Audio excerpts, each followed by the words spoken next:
We had legislators show up, and all of a sudden, we got thrust into the Alice in Wonderland of state lawmaking.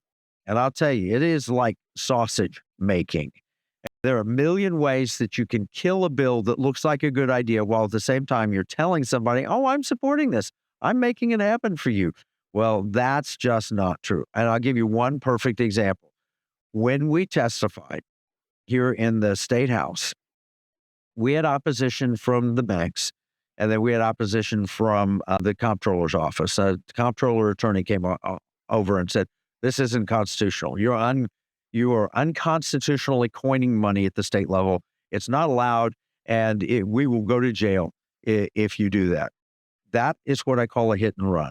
They were the last testimony allowed in the State Affairs Committee, and it took my wife and I and a personal trip to meet with the Speaker of the House to explain why they were wrong. We hired a law firm who looked at it and said, no, they're wrong.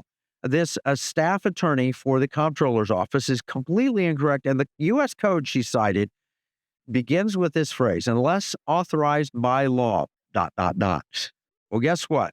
We're talking to legislators. What do? They authorize things by law.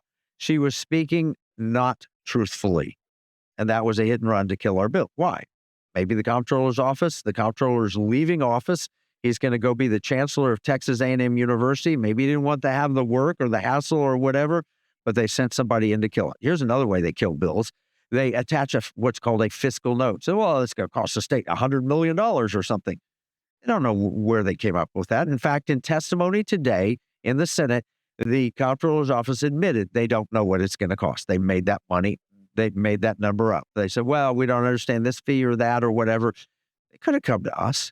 For 2 years since I wrote that book, I've been trying to reach out to the comptroller's office to explain to them how this would work, answer any questions, bring them to technical experts who have set up systems like this and can tell you exactly what it's going to cost and how you can expect, how many people you can expect as customers and so forth.